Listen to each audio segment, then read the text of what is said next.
After Sebastian Vettel victory in Malaysia, F1 fans expected a real battle between Mercedes and Ferrari for the win. However, this race was kind of disappointing, if not catastrophically boring to watch. I wonder if I could have enough things to say for this vlog, and this race appeared to be quite relevant about the situation in Formula 1 those times.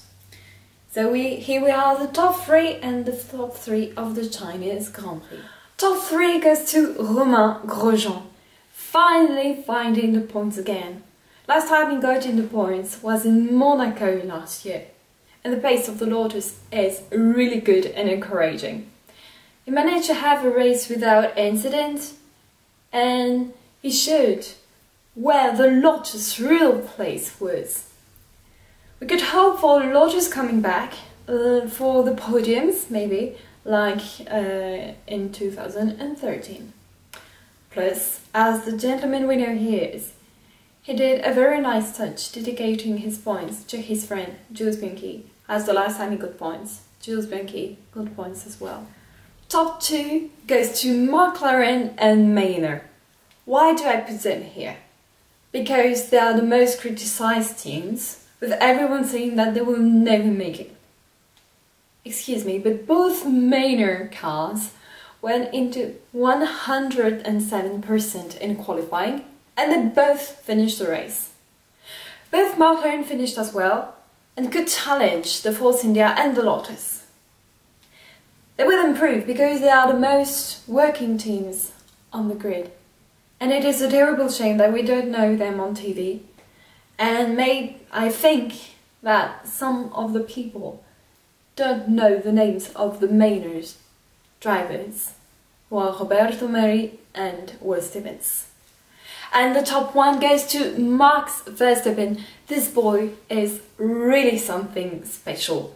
Helmut Marko wasn't wrong last summer when he picked him to Toro Rosso.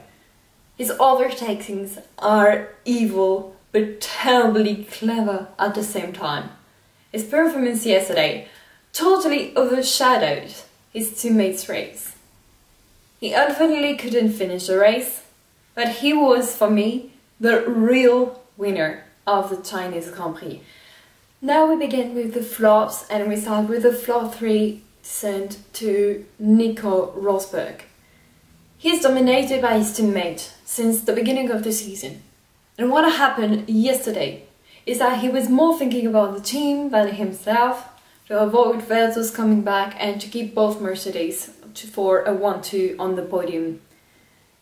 He basically acted like a number 2 driver, and winning after the race wasn't something we expect from him in his situation as a world title challenger. He needs to find the strength to fight against his teammate and to fight for victory. Flop 2 goes to Pastor Maldonado. He's facing the worst beginning of the season he's ever had in Formula 1, with 3 DNF in the 3 first races.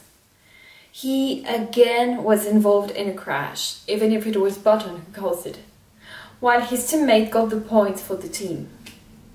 He needs to find back the strength he had in the second part of the last season, otherwise his reputation will never be as good as it was in Barcelona 2012 when he won the Spanish Grand Prix. And flop 1 goes to Renault. If they could challenge Ferrari last year, Renault was clearly out of the game this year. Daniel Ricciardo used his 3rd engine already, and they only have 4th for the season. Daniel Kvyat's 1 went on fire. Max Verstappen's 1 clearly died at the end of the race, and Carlos Sainz Jr. faced a gearbox problem during the race. The reliability of the Renault engine has always been a problem, but this year is going to be a real nightmare for the guys of Viry-Châtillon working on the Renault engine. Picture of the weekend is Max Verstappen cars causing problems to the marshals and the Toro Rosso mechanics.